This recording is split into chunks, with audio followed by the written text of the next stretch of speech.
Hillbrook, West Virginia, 1897. The photograph emerged from the darkness of Benjamin Caldwell's developing solution like a confession rising to the surface of troubled waters.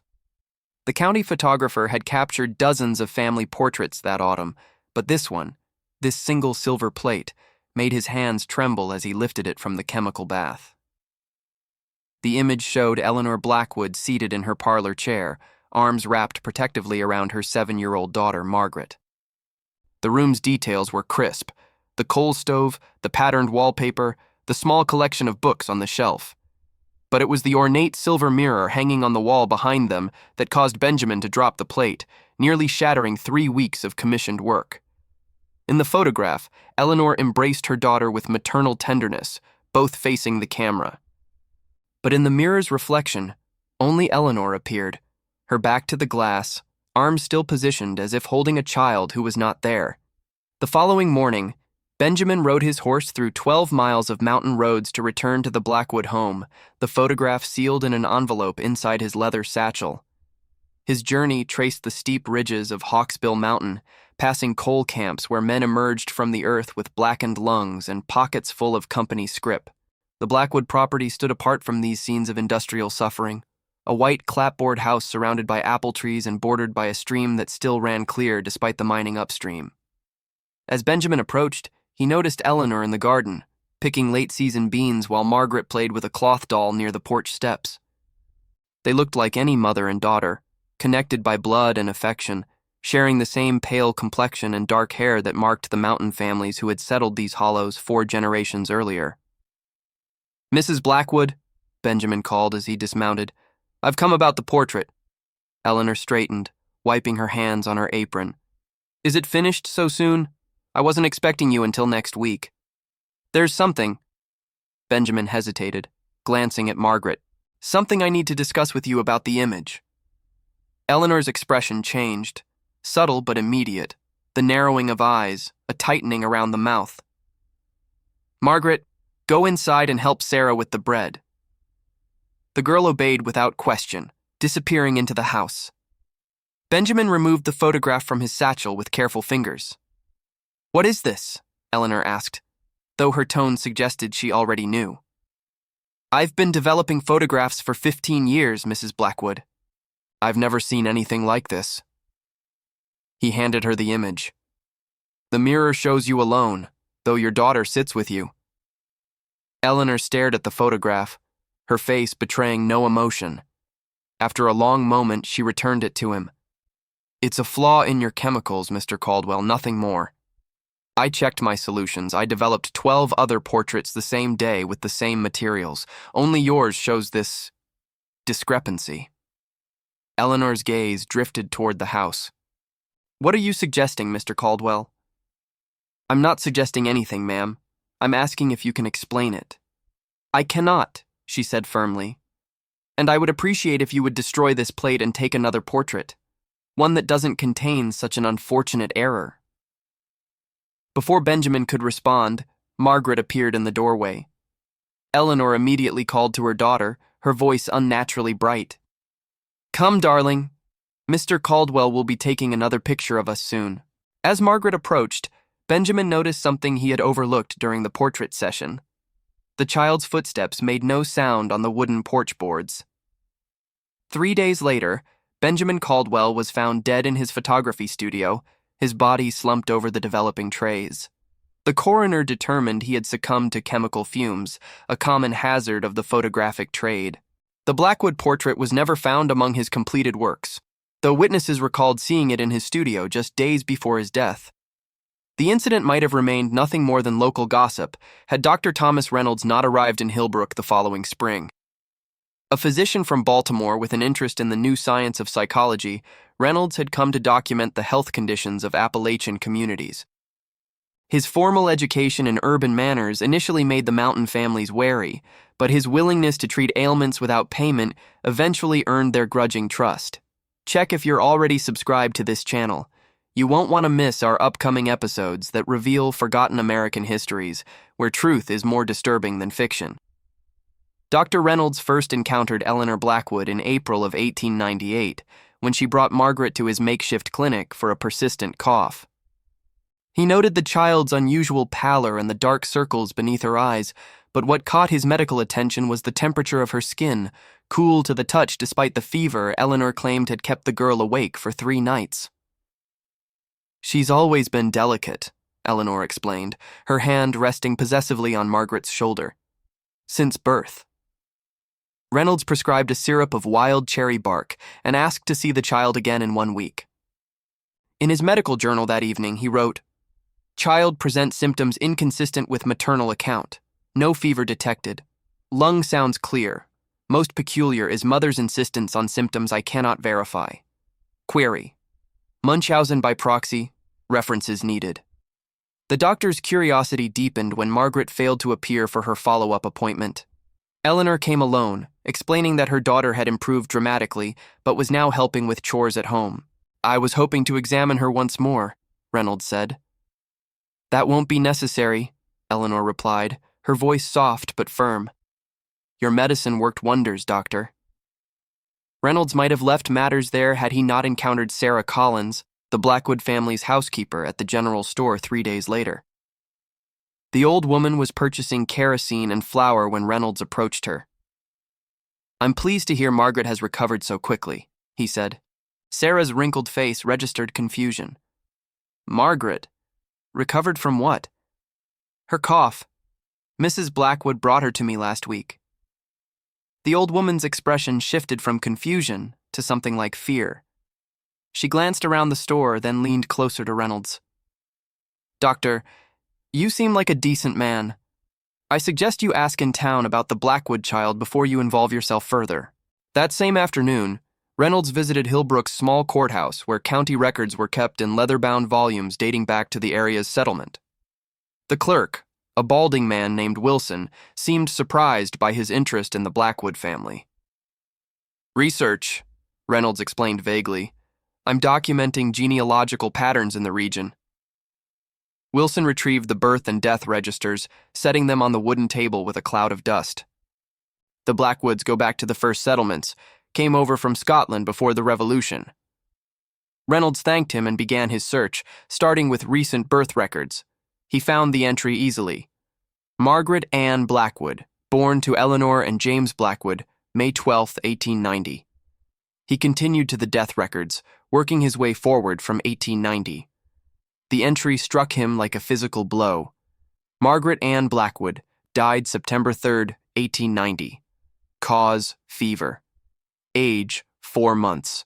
Reynolds read the entry 3 times, his medical training failing to reconcile what he had seen with his own eyes, a 7-year-old girl with Eleanor's features, with the official record of a child who had died as an infant 8 years earlier.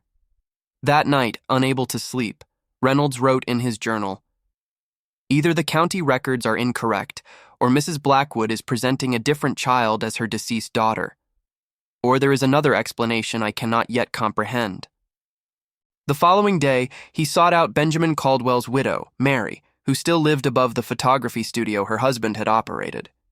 She received him coldly until he mentioned the Blackwood portrait. "Benjamin was disturbed by that photograph," she confirmed, offering him a cup of tea. "He destroyed the plate after showing it to Mrs. Blackwood." "Did he tell you what troubled him about it?" Mary hesitated. "He said there was something wrong with the child's reflection. But Benjamin had been working with those chemicals for years. I told him they were affecting his mind." "Do you believe that's what killed him?" Mary's hands trembled slightly as she set down her cup. "The coroner said it was an accident. The fumes." "But you don't believe that," Reynolds pressed gently. "What I believe doesn't matter, doctor. But I will tell you this. The day before he died, Benjamin told me he'd seen Margaret Blackwood in town, walking through the market. He said she passed right through a vegetable cart without disturbing a single apple. When he called her name, she turned to him with eyes that—" Mary stopped herself. "I told him he was overworked, that he needed rest." Reynolds left the widow's home more confused than when he had arrived. As a man of science, he dismissed superstitious explanations, yet the facts as presented defied rational interpretation. He determined that a direct confrontation with Eleanor Blackwood was his only recourse. The opportunity came sooner than expected. The following Sunday, after church services, Reynolds approached Eleanor as she stood alone beneath an oak tree, watching Margaret play with other children by the cemetery fence. "Mrs. Blackwood," he began, "I need to ask you about your daughter." Eleanor's face remained composed, but her eyes sharpened. "What about her?" "I've seen the county records, Mrs. Blackwood. They show that Margaret died as an infant in 1890.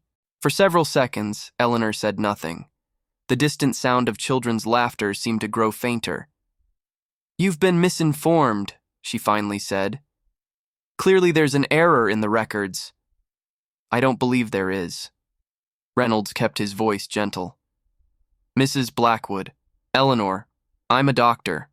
I can help you, but only if you tell me the truth. Who is that child?"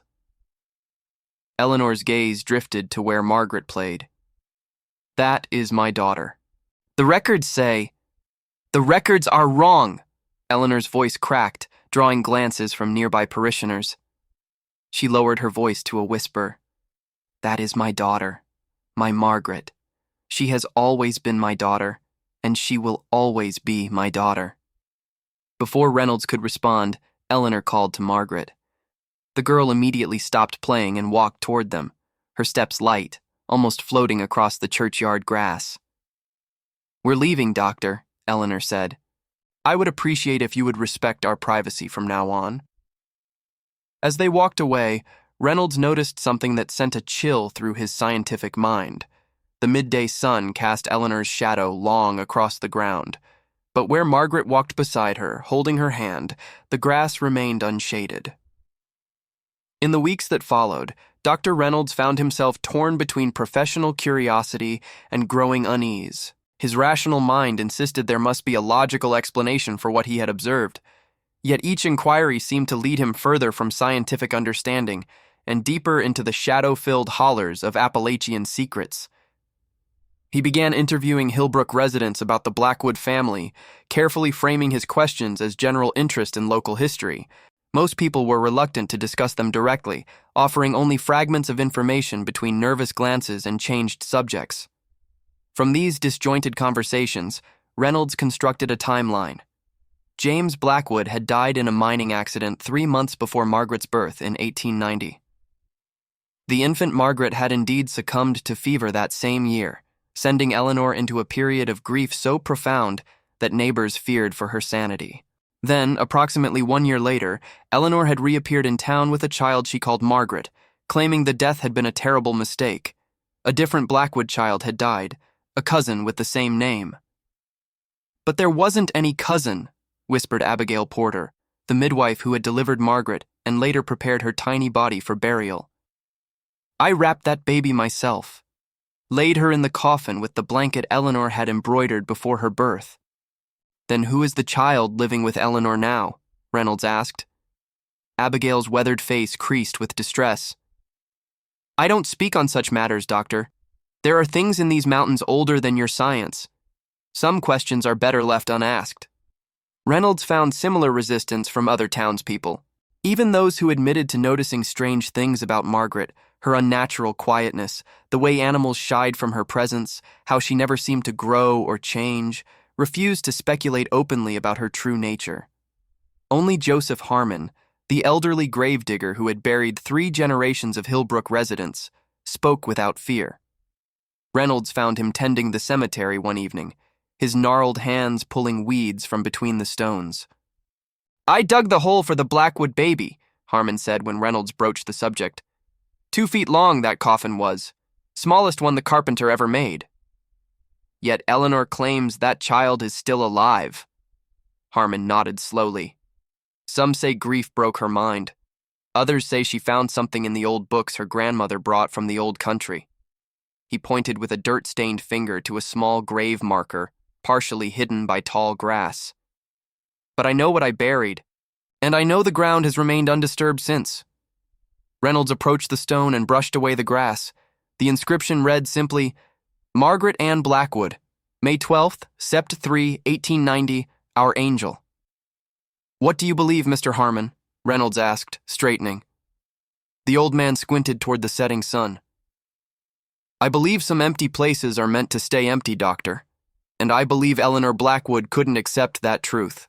The gravedigger's words haunted Reynolds as he made his way back to his rented room above the town's apothecary.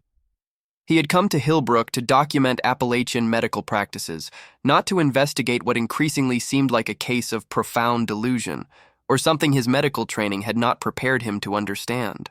That night, Reynolds recorded his observations in his journal, concluding, "The collective fear surrounding this case suggests mass delusion rooted in regional superstition.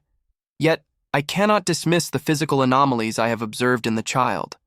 Tomorrow, I shall attempt a more thorough examination of Margaret, with or without her mother's cooperation." He never got the chance. Shortly after midnight, a pounding at his door jolted him from sleep. It was the sheriff, Thomas Wade, his face grave in the lamplight. "There's been a fire at the Blackwood place," Wade said. "Eleanor's been hurt. She's asking for you."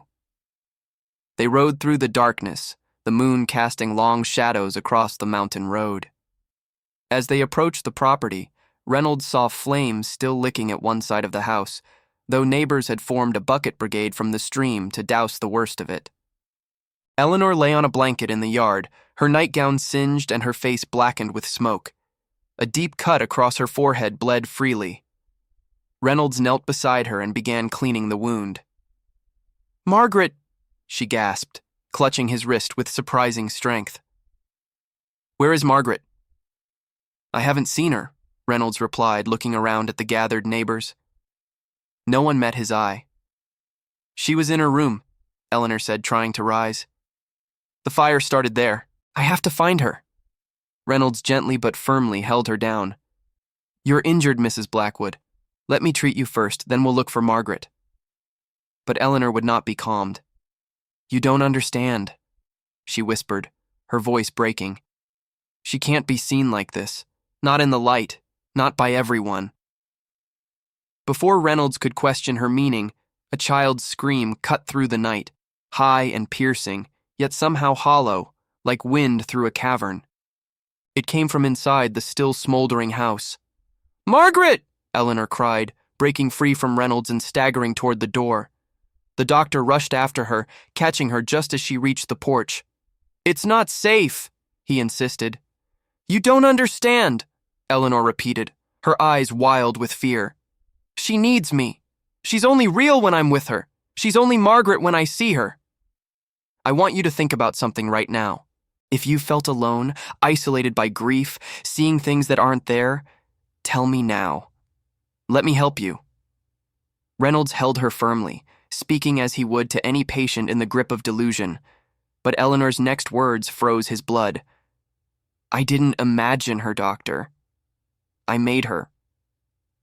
If you've been watching this video and feel a chill running down your spine, leave a comment saying, "I can see my own reflection." This is the moment where every viewer must confront the question, what would you do to keep someone you've lost? The dawn revealed the extent of the fire's damage. The east wing of the Blackwood house, where Margaret's bedroom had been, was reduced to charred timbers and ash. Miraculously, the main portion of the house remained intact, though smoke-damaged and reeking of burnt wood. Eleanor had finally succumbed to exhaustion after Reynolds administered a sedative. She now slept in Sarah Collins's cabin near the property, while the doctor joined Sheriff Wade and several men from town in searching the ruins for any sign of Margaret. "No body," Wade announced after 2 hours of careful excavation through the debris. "Could she have run into the woods?" Reynolds recalled the unearthly scream he had heard and Eleanor's bizarre claim, "I made her." "Perhaps," he said noncommittally, though a child alone in these mountains at night. He left the implication unspoken. The men nodded grimly. Mountain predators would make short work of a small girl, especially one as fragile as Margaret always appeared. "We'll organize a search party," Wade decided. "Comb the woods all the way to Hawks Creek." As the men dispersed to gather more volunteers, Reynolds returned to Sarah's cabin to check on Eleanor.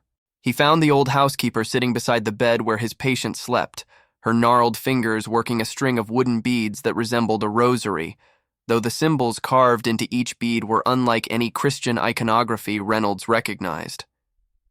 "Will she live?" Sarah asked without looking up. "Her injuries aren't severe," Reynolds replied. The greater concern is her mental state. She was incoherent last night. Sarah's fingers paused on the beads. What did she tell you? Something about Margaret, that she made her. The old woman sighed deeply. She shouldn't have done it, not even for love. Some doors aren't meant to be opened. Reynolds pulled a chair closer. Mrs. Collins, I need you to speak plainly. What happened to the real Margaret? The baby died, just like the records say. Fever took her quick. But Eleanor... Sarah glanced at the sleeping woman. Eleanor's grandmother was from the old country, brought knowledge with her that should have been left behind. Books written in languages that burn the eyes to read. Reynolds felt a flicker of frustration, more superstition, when what he needed were facts. Mrs. Collins, Eleanor found those books after the funeral, Sarah continued, her voice dropping to a whisper. Found a way to fill the emptiness, not with another child, with an echo, a reflection that looks and moves and speaks, but casts no shadow because it has no soul. Despite his scientific skepticism, Reynolds felt a chill. You're suggesting she created some sort of simulacrum? Sarah looked up at him, her rheumy eyes suddenly sharp. I'm telling you she made a mirror child, Doctor. Something that reflects what she needs to see. But reflections aren't real, and they can't last forever. Not even when birthed from a grief as deep as hers. Eleanor stirred on the bed, murmuring in her sleep. Sarah immediately resumed her beadwork, fingers moving faster now. The fire wasn't an accident, the old woman added. Margaret was... changing. Eleanor couldn't control it anymore. Reynolds was about to demand clarification when a shout came from outside. One of the search party was running toward the cabin, his face pale with shock. Doctor, Sheriff Wade needs you at the old well. The disused well stood 100 yards behind the Blackwood house, its stone circle partly collapsed, and its depths long dry. When Reynolds arrived, he found Wade and 3 other men standing in a tense circle around the opening.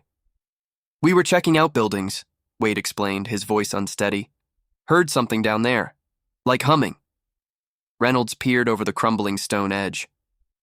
The well descended into darkness, but a strange silvery light seemed to flicker at the bottom, illuminating the rough walls in brief flashes. Bring lanterns, he ordered, already removing his jacket. And rope. You can't go down there, Doc, Wade protested. Margaret might be injured. Reynolds tested the old wooden crossbeam above the well. It seemed solid enough to support a rope. I've had rescue training in Baltimore. Lower me down and keep the rope secure. Minutes later, Reynolds descended into the well, the coarse rope burning his palms despite his leather gloves. The circle of daylight above him shrank as he dropped deeper into the earth. The strange silver light grew stronger, seeming to emanate not from any single source but from the very stone itself. His feet touched bottom on dry soil, and he called up to the men above. I'm down! Keep the rope taut! As his eyes adjusted to the dimness, Reynolds became aware of a sound, soft, rhythmic, like a child's nursery rhyme sung just below the threshold of hearing. He turned slowly, scanning the circular space. What he saw defied everything his medical training had taught him. Seated on a ledge cut into the well wall was a figure that resembled Margaret Blackwood, and yet, simultaneously, did not. The form wavered, as if seen through water or heat distortion. In one moment, it appeared as the 7-year-old girl he had examined. In the next, it seemed transparent, revealing the stone wall behind it. Most disturbing of all, parts of the figure seemed unfinished or distorted, fingers that extended too long, features that shifted position slightly with each movement. Margaret? Reynolds whispered, medical curiosity momentarily overriding his fear. The figure tilted its head at an impossible angle. When it spoke, the voice echoed as if multiple throats were producing it simultaneously. I am not Margaret, it said. Margaret is there. It pointed upward, toward the cemetery on the hill where Reynolds had seen the infant's grave. What are you then? Reynolds asked, his scientific mind desperately trying to categorize what he was witnessing. The figure's form rippled, becoming briefly more solid, more recognizably the child he had seen playing in the churchyard. I am what she needed, a reflection that could be touched, a memory given form. Eleanor made you? Eleanor saw me. Eleanor believed me. Her love gave me shape. The figure's voice became more childlike, more human. But I am fading now. The mirror cracks. What mirror? Instead of answering, the figure began to sing softly, a lullaby Reynolds recognized from his own childhood. As it sang, its form grew more transparent, the silver light dimming. Wait, Reynolds called. Come with me. Let me help you. The figure looked at him with eyes that suddenly seemed as deep as the well itself. You cannot help what was never truly alive, Doctor. Tell Mother I'm sorry about the fire. I just wanted to see what was on the other side of the glass. Before Reynolds could respond, a shout came from above. Doc! You all right down there? When he looked back, the figure was gone. Only a faint silvery residue on the stone ledge suggested anything had been there at all. Reynolds collected a sample in his handkerchief before calling to be pulled up. He emerged into the sunlight to find Eleanor standing at the well's edge, supported by Sarah. Her face was ashen, but her eyes were clear. Did you find her? She asked, though her tone suggested she already knew the answer. Reynolds hesitated, unsure how to describe what he had encountered. There was something down there. It spoke to me. Eleanor nodded slowly. And now it's gone. It said to tell you it was sorry about the fire. She wanted to see what was on the other side of the glass. Tears spilled down Eleanor's cheeks, but she made no sound. After a moment, she turned and walked steadily toward the path that led to the hillside cemetery, leaving Reynolds with questions his medical journals could never answer. The weeks following the well incident marked a gradual return to normalcy in Hillbrook, or at least the appearance of it. The townspeople, adept at navigating the border territories between the explicable and the unspeakable, tacitly agreed to treat the matter as closed. Margaret Blackwood was spoken of in past tense, presumed to have perished in the fire, though no remains were ever recovered. A small memorial service was held, attended only by Eleanor, Sarah Collins, and Dr. Reynolds. Eleanor herself became a different woman. The frantic energy that had animated her during Margaret's life drained away, leaving her quieter, more contemplative. She sold the damaged house to a cousin from Richmond and moved into a small cottage on the edge of town. There, she took up weaving, creating intricate tapestries with patterns that seemed to shift when viewed from different angles. Reynolds delayed his departure from Hillbrook, telling himself it was to monitor Eleanor's mental state, though in truth, his scientific curiosity would not allow him to leave until he had made some sense of what he had witnessed. He converted part of his rented room into a makeshift laboratory where he examined the silvery residue collected from the well under his traveling microscope. The substance defied conventional analysis. It appeared metallic when dry but became transparent when moistened, catching and refracting light in ways that produced optical illusions. At certain angles, Reynolds could almost see tiny scenes playing out within the droplets, like reflections of memories. More disturbing were his dreams. Since the well incident, Reynolds found himself visited nightly by visions of Margaret, not as the incomplete entity he had encountered below ground, but as a fully formed child who spoke to him with disturbing clarity about the space behind mirrors and the thin places where reflections become real. Each morning, he would wake with the fading impression that she had been trying to explain something vital about the nature of reality and perception. In early July, unable to reconcile his observations with his medical training, Reynolds sought out Eleanor at her cottage. He found her working at her loom, her fingers moving with mechanical precision across the threads. Mrs. Blackwood, he began, after she had invited him to sit, I've come to ask you directly about Margaret. Not the infant who died, but the child who lived with you afterward. Eleanor's hands paused on the loom. You want to understand? Yes. She was quiet for a moment, studying the pattern she was creating, a complex design that seemed to depict both a forest path and, simultaneously, a human face. My grandmother came from the Scottish Highlands, she finally said. She brought knowledge with her, old knowledge, about the spaces between things, about how longing can shape reality if the desire is strong enough. Eleanor resumed her weaving. After my baby died, I couldn't bear the emptiness. I would sit for hours before her nursery mirror, imagining I could see her reflection growing alongside my own. An understandable grief response, Reynolds offered. Eleanor gave him a patient look. It was more than imagination, Doctor. There are places in these mountains, thin places, my grandmother called them, where the borders between what is and what might be grow permeable. I found such a place deep in the forest behind our property. A pool of water that never freezes, even in deepest winter, surrounded by stones marked with symbols older than the settlers. Despite his skepticism, Reynolds felt a chill. And this pool created Margaret? No. The pool showed me what my heart created, a reflection of my daughter as she might have been had she lived. I saw her clearly in that water, watched her grow day by day. Eventually, I found I could draw her out, give her substance through my belief.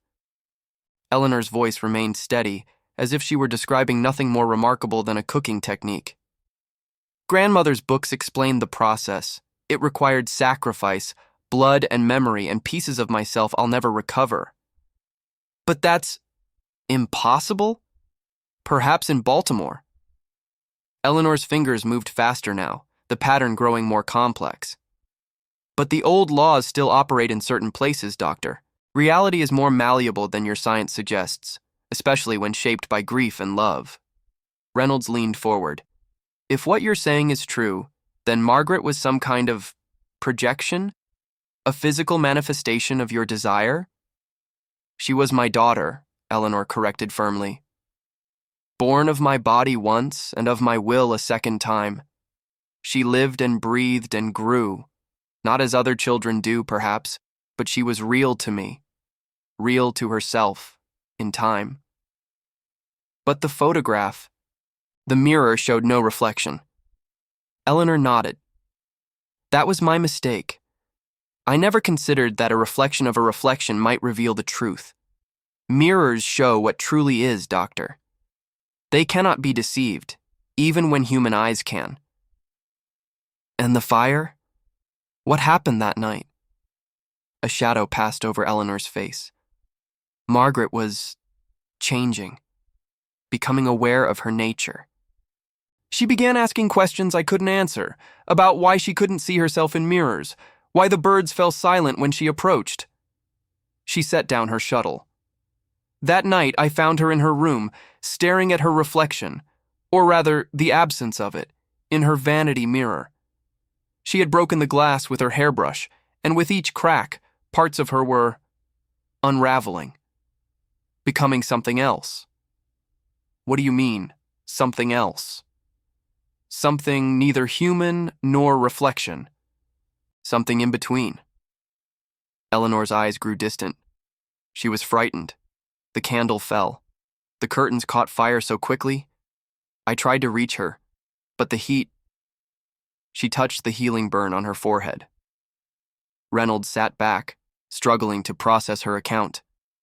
And after the fire, she went to the well? The well is another thin place. A passage, my grandmother would have said. I think Margaret was trying to return to wherever reflections come from. They sat in silence for several minutes, the only sound the rhythmic clicking of the loom as Eleanor resumed her work. Reynolds studied her face, searching for signs of delusion or instability, but found only the calm acceptance of a woman who had experienced something beyond ordinary understanding. Finally, he asked the question that had troubled him most. Why tell me all this, Mrs. Blackwood? Aren't you concerned I'll report you as unstable? Eleanor smiled faintly. You won't. How can you be so certain? Because you saw her, Doctor, in the well. You spoke with her, and now you dream of her. Eleanor's gaze was penetrating. Once you've glimpsed behind the mirror, you can never fully believe in the solidity of the world again. That's why you're still here, instead of returning to your hospital in Baltimore. Reynolds wanted to deny it, to reassert the primacy of scientific explanation, but found he could not. The dreams, the silvery substance that defied analysis, the memory of that voice echoing up from the well, all had irreparably cracked the foundation of his materialist worldview. "What happens now?" he asked instead. Eleanor returned to her weaving.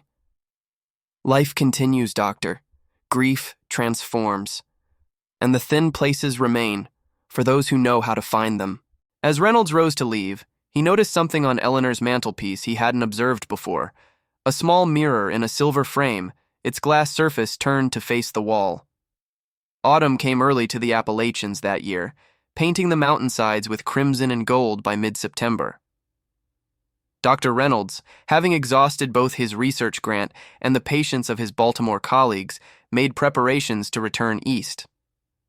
His official report on Appalachian medical practices was complete, a dry, factual document that made no mention of mirror children or thin places.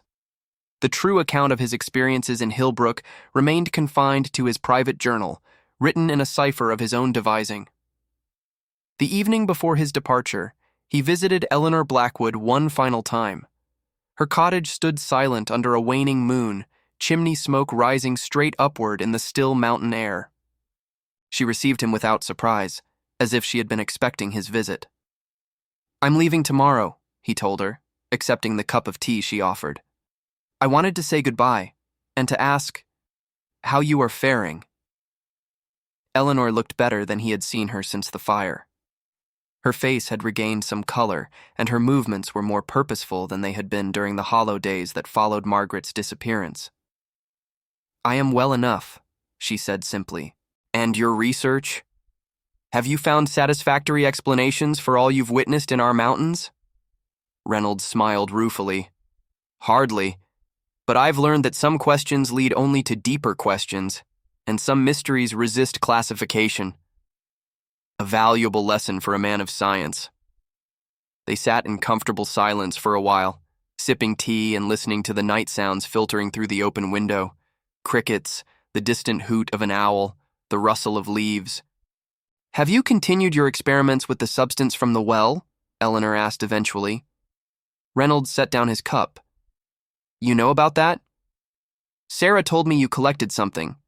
I assumed your scientific curiosity would compel you to examine it." "Yes, I've studied it, though with limited success. It behaves unlike any material I've encountered. Under certain conditions, it seems almost alive." Eleanor nodded, unsurprised. "It is neither alive nor dead, but something in between, like Margaret herself. A fragment of potential, waiting to be shaped by belief and desire. Do you think... could someone else use it to create what you did?" A shadow crossed Eleanor's face. "I hope not, Doctor. The price is too high, and what returns is never quite what was lost." She rose and moved to the fireplace, where a small fire burned despite the mild evening. "In fact, I was hoping you might leave the substance with me before you depart. It would be safer that way." Reynolds hesitated. The sample represented his only physical evidence of the extraordinary events he had witnessed, his sole proof that he had not hallucinated or been deceived. Yet he also recognized its danger in the wrong hands, or even in the supposedly objective laboratories of Baltimore. "I'll bring it tomorrow morning," he promised. Eleanor smiled sadly. "Thank you." She turned to face him fully.